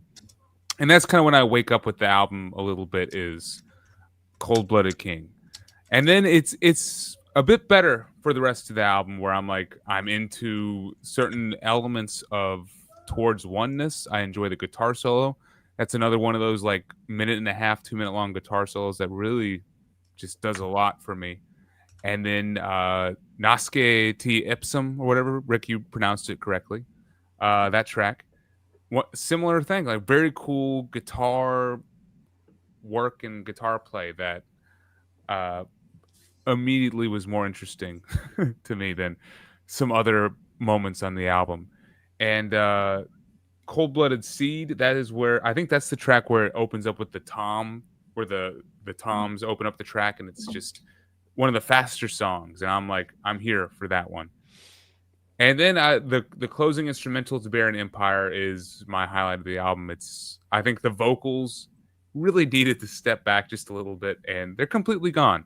So the guitars just reign supreme. They reign freely. I enjoy listening to them as they wind and snake back and forth. The lead work is phenomenal. The bluesy feel to it is great, and it feels like how they wrote that track to me is exciting, and they're putting like these bright moments contrasting with these darker, heavier moments all in the right spot. So I would have liked a little bit more of that on this album overall, and a little bit more of those, just a little bit more of the exciting guitar work overall, because I think it's all too brief, unfortunately. And that's why like the main feel of the album is this to me. So Yep. All right, Rick. I think I kind of teased that a little earlier when I was talking about my impressions on the album. You're right, Logan. I do like that instrumental, and the fact that it was tacked on towards the end there. It's a good way to kind of go out. Interesting way to go very out. Interesting. It's a good showcase. Like if the vocals was putting you off, that was an opportunity to kind of really let the music just speak for itself with that moment, which generally what instrumentals tend to do. I would say, as far as least favorite tracks, I don't have there are no bad songs on this. It's just I would go with what is most interchangeable to me. I would say Hazardous Magic, the one before the instrumental, maybe Cold-Blooded King. I would say even if they left off Hazardous Magic, that's the one where I would skip to get to the instrumental. I wouldn't mind it because it's got the elements of all the other songs. It doesn't add anything new by the time you get to that point on that album that you weren't already getting from the other songs. I would have preferred if you removed Hazardous Magic, made To Bury an Empire, and made the instrumental another 2 minutes longer, get more of those flourishes, like kind of what I mentioned earlier, like that. I think that would have made for a stronger album and more satisfying kind of listen. I don't mind the instrumental towards the end, but I think that would have been a cool kind of trade-off, kind of going that direction. So least favorite, even though it's not a bad song, it's just more samey to what I heard on everything else earlier in the album. Hazardous Magic, To Bury an Empire, really good. But for my favorite track, I do like Never Ending Blast. I like, as a general death metal song, I really enjoy how heavy it is. Just how everything has more energy and punch. It's just a shame that it happens so early in the album, and you don't get that intensity again. And that's what you were talking about, Marty, about the excitement. It's like, it's a good album. It's kind of the way people talk about like something like you listen to a Dream Theater album. It's like everything is there. It ticks all the boxes. Great production, great performance, great playing. But if your blood's not pumping, you're like, it's just these guys went to music school. They know how to. But why don't I want to break my window and punch some walls? It's like you're not getting, even though they're not a death metal band, but you get what I mean. They don't go for the easy stylistic tropes when it comes to it's easy to kick on the blast and ooh and ah, but here they're writing. The surprise is lurking in how well the songs are composed. Anyway, go ahead. Sorry. Yeah, they do, and they play it safe. There's no weird jarring stop, and then they do that on their classic albums. You do hear some of that, especially with the Motor Sound stuff. They get to that area of creativity, but to them at the time, that's what the death metal sound was. Especially what's going on at the time with that Floridian influence. By then, they kind of progressed far enough to this other side, and then another decade or two in, and they're more mature and with new members at the same time. So Stefan has to carry most of the weight, with what this band is and what it's about. I don't know how much contribution writing wise the other members have had, but that might be easier to see with the later albums, but I think with this one, it's the start of a new chapter for the band. It was a way for them to kind of move forward and figure, because they did take that 7-year hiatus, you know, and trying to just figure out they're even going to continue kind of doing this. I think this was a good move in bringing Peter on board, and the way they put out this was very important release for them. Probably more important than people realize. You know, had they not put out this particular piece of material and the way it was and well balanced, got to introduce people, a new era of people, to this band, and what the modern version of this band is like going into the 2000s, 2010s, and forward. A very good album. They did play it a bit safe, but at the same time, they didn't overly risk alienating, you know, anybody with some very weird decisions. They've done that before with going a little trendy with their earlier albums. They didn't want to make that same mistake again. All right, Kellen. We're on favorite, least favorite songs, right? Yep. So to my ears, I think the one we're talking about that's Speedy on this album is called The Bitter End.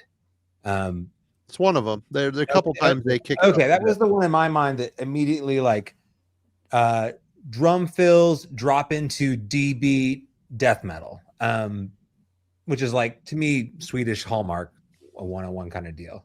But that's the song, to your point you made earlier about when you notice the vocals.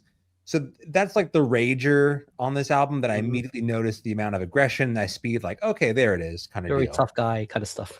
Yeah, but it's the one that also has the bridge, which includes the lyrical phrase, get on your fucking knees for your master, which is, I kind of like gotta cringe a little bit. You know, it's like when, you know, your dad's trying to be tough or something like that. It just doesn't come off as really that impressive in any shape or form. Like, I don't know, you're trying to be like edgy there, but that felt kind of cringy for me if it wasn't rescued. So, like, I got in the middle of that song and I was like, oh no, this is just kind of sad. He had a hate breed phase. It was just, yeah, like the sort of tough guy moment. But it's followed up, actually. They use that to transition into some cool solo work. And then that sort of thrash riff is, that kind of D beat thing is reintroduced towards the back end of it. So despite that sort of cringe lyrical moment, I actually enjoyed the overall sort of change of pace on that track. I mentioned Emptiness Crushes My Soul. That's the one, you know, to Marty's comment about a different way to approach a melodic sort of sensibility on this album versus the more traditional Swedish death metal thing. Like the end of that slower phrase, when they get out of, it's almost like a cannibal groove that I'm trying to direct anyone towards. It's like a few sort of, I don't want to call it like a spider riffing kind of deal, but there's a sort of, they're juggling a few different chords in a short sort of phrase. And then they transition into this like 4-chord progression that's sort of melodic. It closes, though. There's an additional note they add in on the last chord that highlights a certain sort of melodic quality to it. I like that those go back and forth. I think that's a cool way to write a song. Rick mentioned earlier on Towards Oneness. So that one has like I think what I would say is the overarching characteristic with the songwriting style, which is a sort of mid-pace, sort of like stomping death thrash. But that moves into this weird, like, the normal death metal guitar still is at front and center on the mix. But what happens underneath it, they pull back and it's this really dense riffing that's happening, and it's like at a much slower volume. And then there's a distorted vocal refrain that sits back at the same depth. So it's a bit concealed within the mix, but they use that to sort of separate different phrases and parts of the song structurally. So it's a cool way that they sort of like play with how fast they can potentially, the drumming never gets as fast as sort of the guitar playing here. When they get to the bridge, though, what had previously been concealed as sort of second sort of element within the song gets brought to the fore. So it's a cool way they sort of tease you for the first half of the song before bringing that into the middle. Things I disliked about this. So I actually think, one, if this album in general had a bit more of the speed that we get to begin with on the bitter end, and I would have enjoyed. If it started with that, I would have like awakened your audience to this album in a way that potentially would have, provided a bit more sort of life to it. I think there's some speed on the first track, but it takes a minute to get there. Yeah, I just like rip into it. You know what I mean? Like the bitter end's a good way. They always are playing with some sort of variation. This isn't like whatever Perdition Temple. So it's not that kind of like ripping, death metal. But I do think if they had opened with a stronger, faster sort of impression, it would have served wonders. And then the closer here. So I think that we've had a few people talk about how they like it's an interesting way to close this record. I would agree with that sentiment, but I don't know if this is just, recency bias or whatever. I just got done with the Blue House Nord conversation on Sunday. That album has like 3 false endings and it's super annoying. It's like Return of the King, the movie Return of the King. It's just here, cry some more. It's like a 2-minute ambient track, and then there's a 12-minute closer that like stops and ends multiple times, and it's just you can't just make it one foul swoop and do it well. And what's interesting is when I heard Hazardous Magic, I really like the chorus on this song. Hazardous Magic, overall, the track's okay. But what's cool about this song is that chorus, the melodic sensibility there feels like a setup to a closer. And I think that's as opposed to doing an instrumental or an ambient or something like that would lead into your closer. If you can find a pairing track that might not be a highlight on the record, but at least provide some sort of ramp for the closer to sort of, take off. I think I was hoping to get that after 3 false starts on a record that I talked about on Sunday. I was hoping on this album, like when I heard Hazardous Magic, like, hey, that could be a great opportunity to set up an amazing closer. So to get an instrumental on it, I kind of was a little bit of a letdown.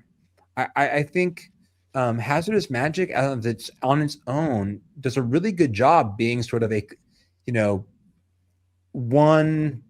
sort of A to a 1B closer. That's in my mind the way I thought it was going to go. And I wish more albums did that. And saw like the one prior to the closer on an album to sort of be a setup piece. It doesn't need to be ambient. That doesn't be instrumental. That can be a fully fleshed out song that knows its role in the overarching narrative of a listen.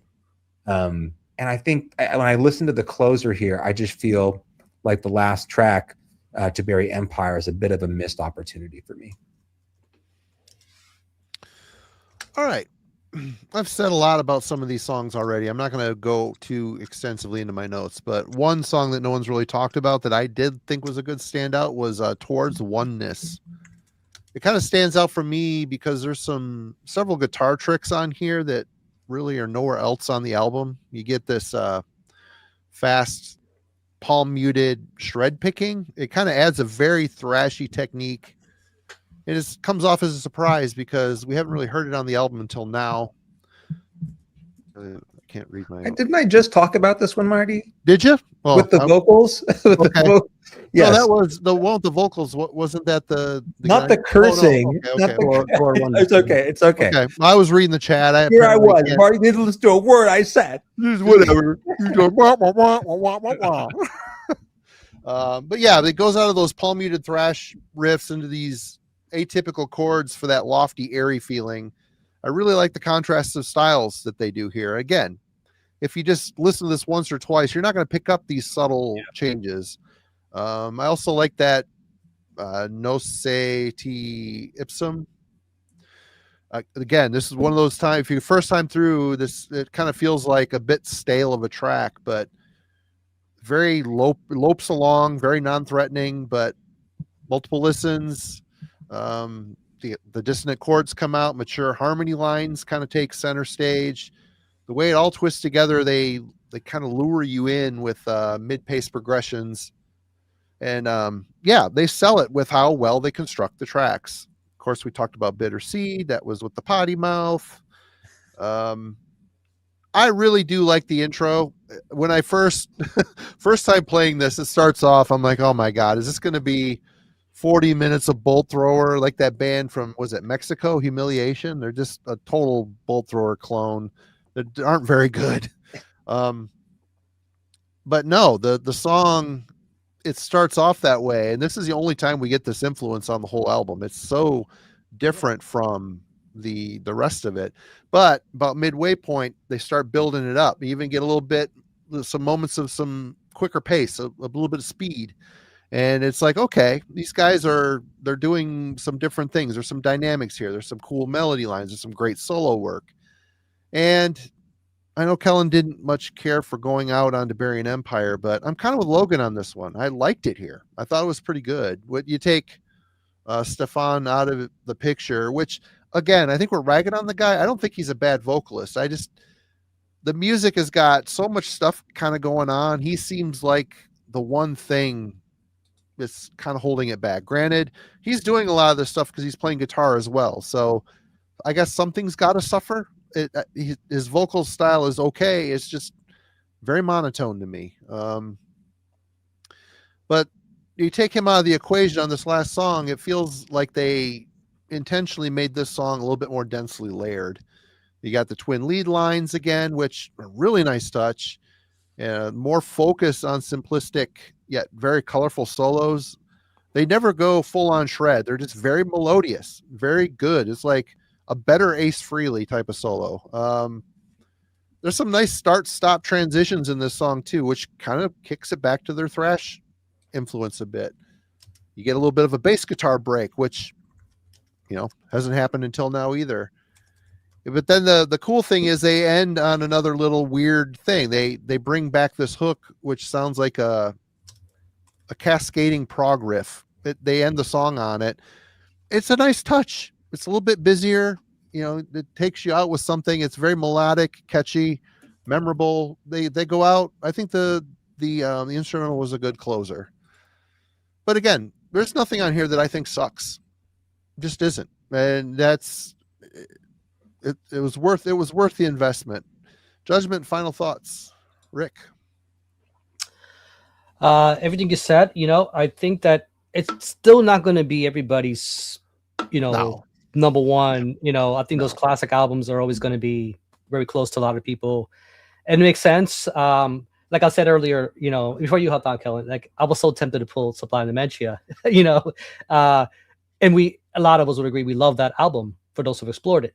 But it's too easy to talk about an album that you love. It would have been this sort of circle of talking about all the stuff that, and maybe that could be a pull for a future episode, but I wanted to have a different kind of conversation, kind of with the band and having this kind of trajectory and where like an album like this fits. And also to give people an opportunity to explore this band beyond that era. They put out an album last year, which is called like Altering Fates and Destinies.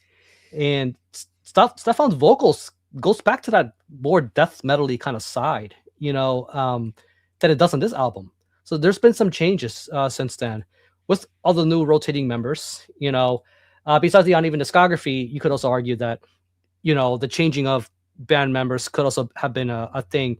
We talked earlier about different kind of bands and examples. Where you have bands like Megadeth, who more or less have rotated members, but has been a little more softly with the way it kind of has been transitioned. It hasn't been like every album, and I'm not, which they're not a death metal band, but you kind of understand where having certain kind of consistency does kind of help you with your sound.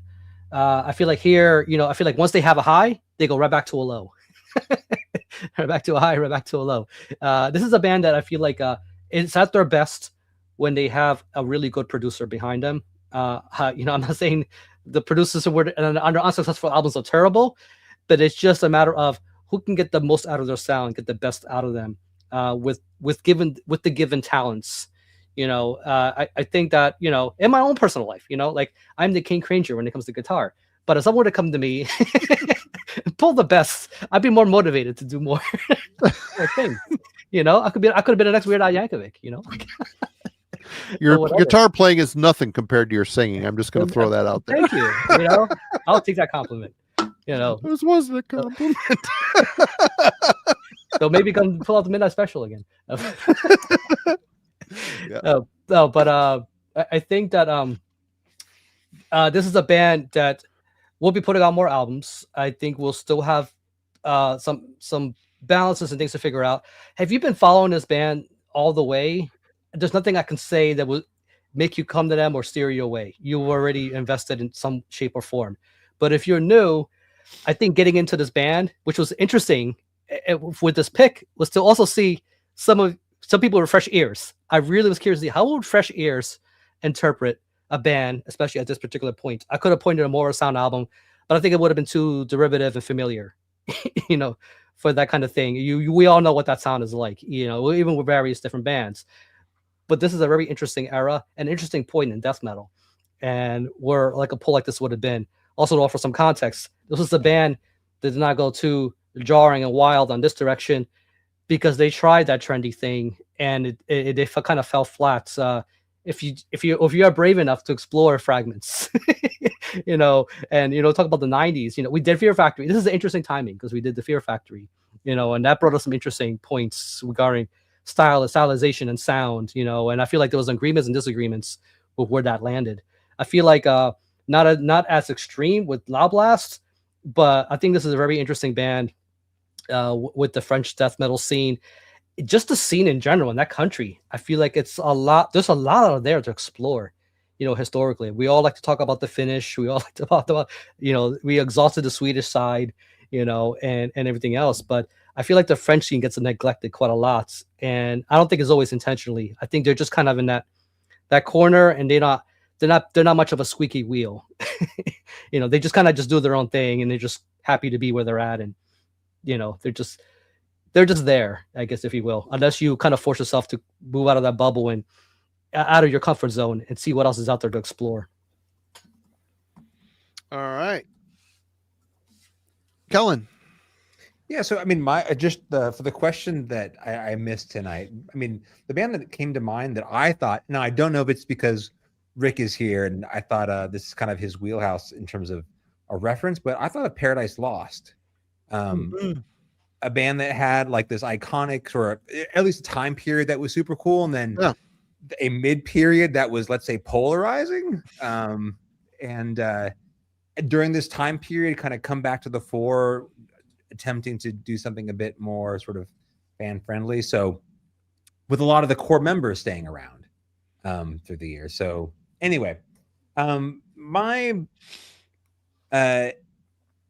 was pleasantly surprised with this. I'll say it was a very easy album club listen. Like sometimes we're going to get one that's going to offend us every once in a while. Sometimes we're going to get one that really pushes you to, you know, take up something that and get to know it that you maybe be more challenged by. This was an actual pretty easy listen. And I mean that in sort of a complimentary way. Like Gates of Ishtar was a much more challenging listen for me. Very boring. As much as like we've kind of talked about the limitations of this album, within those limitations, I think it still has more creativity than the Gates of Ishtar listen. In my personal opinion, people in the chat and Discord want to be offended by that, you can double down on what I'm saying. But yeah, like I think in my drive-in, Logan mentioned this in his opening comments about kind of being relatively unfamiliar with the entire, you know, the catalog and of this band and their potential influence and impact within sort of French extreme metal scene. This is that would at least inspire me to look at parts of the catalog that I hadn't heard before. So I would say, like, people have been talking about other albums that this band has put out in the chat tonight, and this listen over the past week has at least encouraged me to go check out potentially something that I never would have potentially taken much interest in before. So that regard, I think it does serve as a victory, and for anyone who does want to kind of jump into this band, this would be a good place to do so. Logan. Yeah, I mean, this was an interesting exercise in exploring an album from a band during their mid period. I mean, oftentimes on Album Club and just, you know, in our metal sphere in general, we want to focus on the glory era, the 90s or the 80s, or, you know, we don't want to talk about what bands are doing just to get by or just to adapt to what metal's doing in 2011 and stuff. So I get why you picked this, Rick. I think it was a cool idea, and, you know, as I kind of touched on throughout the whole stream, it didn't necessarily have the wow factor that I think some of their earlier albums ended up having. I've only heard their first three once, but it did show a band trying to adapt a little bit, I think, to more of a modern metal lens to me. And honestly, it's admirable, and I don't think Loudblast fail here. I think my one question to you real quick, Rick, is did they kind of succeed? You made it seem like this album was somewhat important for them in their career. As someone who I have not followed any of their career, like, did this end up being a success and they were able to launch more albums after this? I mean, it seems like they have, looking at their discography. It only has one review on Metal Archives. That's not a good litmus test, but no. Oh wait, does it even have a review? They get neglected quite a lot, even still. One review. Yeah. 80%. I've only picked up one other album of theirs since then, but every time they drop something, I do pay attention, because I always feel like in the back of my mind, they have it. They can do it. I don't think they put out as strong of an album since then, in my opinion, as quite as that one. I still have the same opinion that I'm not saying they're bad albums, you know, that they put out since then. I just think that, because I think a lot of it has to do with the fact Stefan has took over the mixing and production and that stuff himself. I'm not sure why. I'm sure getting high. It's cheaper, maybe. I don't know. Are cheaper too, and, you know, he's got his own equipment and things like that at the same time. And you know, there's something about doing your own thing and everything else. I mean, Peter does his own stuff, you know, that's, you know, I'm not saying he's Peter, but, you know, in that kind of way, everybody has their own levels to this. But I think that when they were at their best was when they had people of that ilk behind them, pushing them in a particular kind of way. The 2020s climate in death metal is very different. Even though it was only 10, 15 years ago, a lot has happened since then. You know, and like I said, there are little things and differences kind of going on. Like I said, his vocals have gotten a little more kind of familiar of the death metal side than it was back in 2011. Mm-hmm. And so all these little touches, I still think they have another great album in them. So the fact that they put out Frozen tells me that they have that potential, and he still has that ability. That great final album is still there with them. You know, I'm going to keep paying attention. Nice. Well, I mean, as someone who's new to the band, and like, if this is your first Loudblast album, I don't think you probably won't have a different experience from me, you know, being like, but I could see, if you've been following them, that this would be different, and you would be more excited about a Frozen moment between life and death, you know. That being said, I did enjoy this week, and I agree with Kellen. It was an easy week, and it was just cool to explore kind of French death metal a little bit more, because it made me go back and listen to the first couple Loudblast albums, and I was checking out Aggressor and Massacre and stuff. So yeah, very interesting scene, cool band. As far as Frozen moments go, it's probably will remain in the used bin if I happen upon it, but I'm definitely more interested in checking out a lot more from this band. So I mean, I agree that this was this is not a bad. I would pay success, you know $60 from Listenable to get it imported from France. You know, I will never. Not that kind of album. I pick it up for a $5, but it's an inoffensive light. It's like a 7 out of 10 for me is where this album lands. So, but good pick, Rick. Yeah, this is my baby's first Loudblast album, and it was kind of nice going into a middle era of a band without having the early album bias or nostalgia attached to it. So, you know, basically I'm hearing a band for the first time, and I think if I were to rate this on my first impression, it would have been a 5.5 or a 6, just because, like we talked about, they lack that outward energy. There's like that's just one thing that's deficient from this. They channel that lack of energy into other strengths, which I've elaborated on this evening. But constant spinning of it this week, it has gone up to a 7.5. Multiple people said 7.5 is about right for this album. It feels good at 7.5, and if I were to continue spending time with it and getting a lot more familiar with it, it might go up to 8 maybe, but I don't foresee it going past that. It's a album, like I said, it lacks the shock and awe, but it's got a lot of quality, mature musicians that have been at it for a while, and it shows in their songwriting. There's a lot of really tasteful guitar stuff going on. I like the fact that even though they're centered in a pseudo death metal sphere, a little bit of thrash influence, they never lost sight of the heavy metal. It's still at the core. You hear it in the solos, and it adds a good color to what could have been a very drab sounding album. So I think they did a good job. I'm kind of with Logan. I don't know if I'm going to scour the earth to find myself a copy of it, because beyond this, this exercise, I don't know how often I would spin it, because I did put some time in on it this week.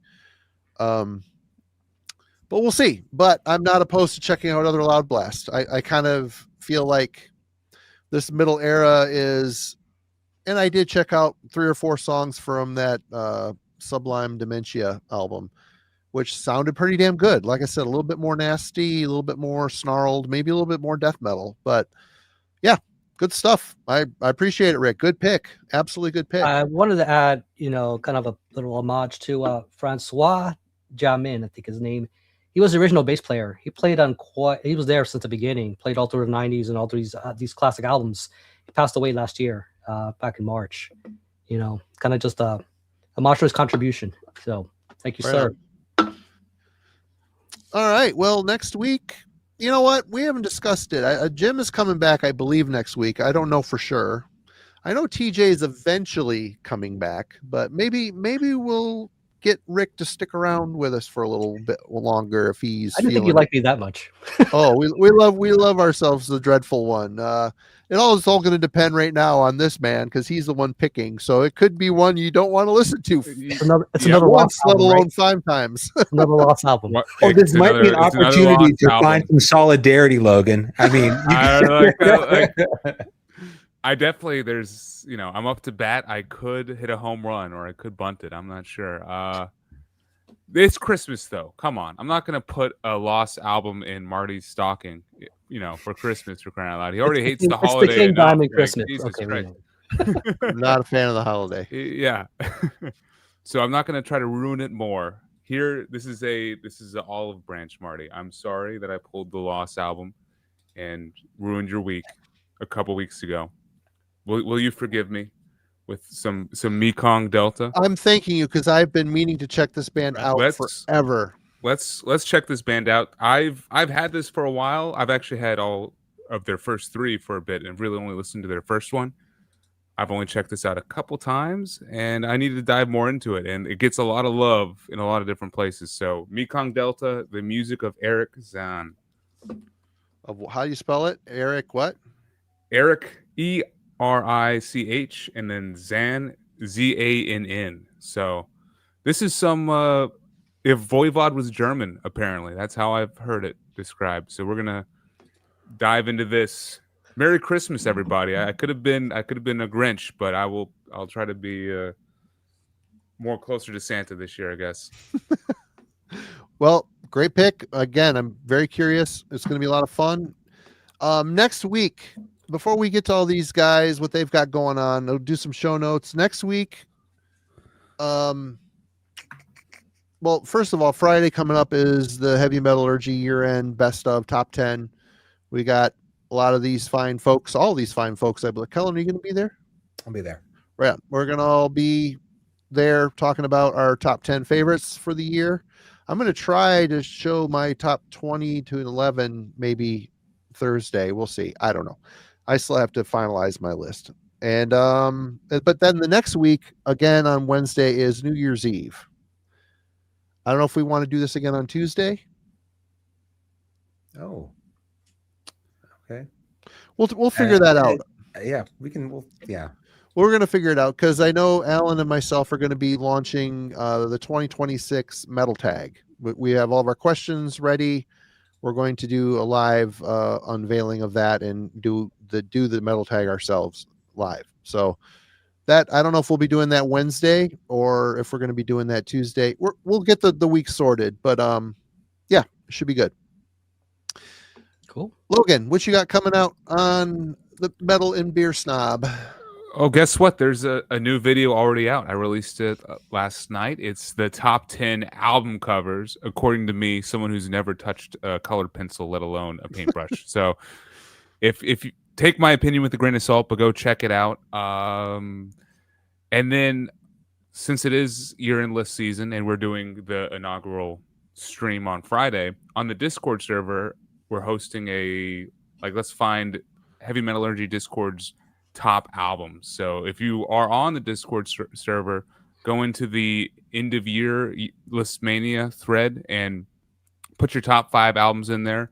After Friday, I'm going to compile it to make a list of 10 elite albums, and we're going to narrow it down to 1 to see which one Heavy Metallurgy, the audience who are on the Discord, find the most to be the crown ruler of 2025, if you will. Got to say, if you're in the chat and you don't want the conversation to end, go check out the Discord server. Yep. Link in the description. They're a very lively bunch and a bunch of awesome folks, and I think you will like it. Kellen, what you got going on other than you've been a media darling here lately? You've been very busy.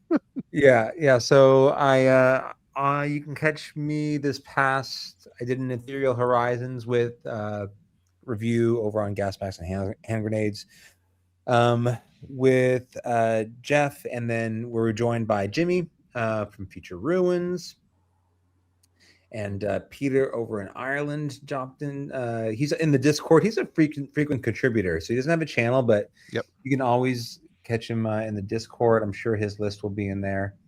That Logan will be so kind enough to compile and add in.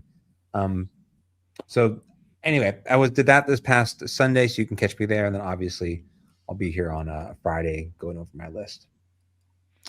Right on. Rick, what have you got going on? Well, as you all know, I've been a bit of a stream queen more than anything lately. But yeah, I'll probably throw together like a proper video.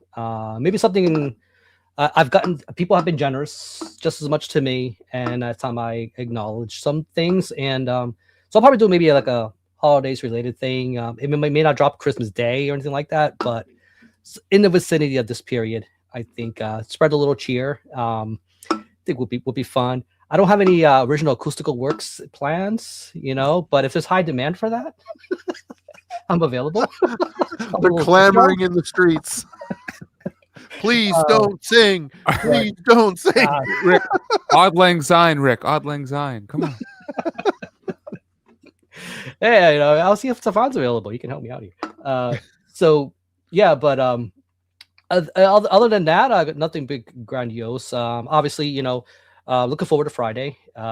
So getting myself in that headspace for that. So I'm prepared to maybe disappoint some people.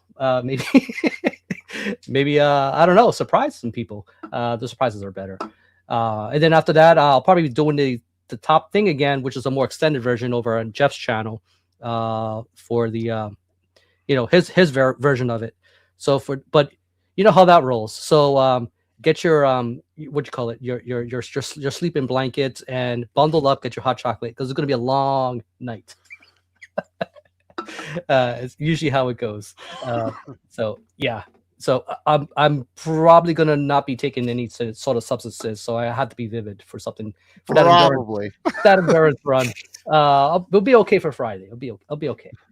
You guys are generally more punctual with your timing. Last year, I remember you being severely out of it, and you were like rambling. You showed like your runners up with like 50 records. I'm like, holy shit, he's stoned and showing everything he bought in 2024. What year is this again? Yep. Yeah, but that's about it I got going on. Right on. Well, Thanks for joining us on a Tuesday, everybody. Thanks for being flexible. We'll get it sorted out for next week. But we'll see you Friday night. Cheers. Have a great one. Bye. Cheers, everybody.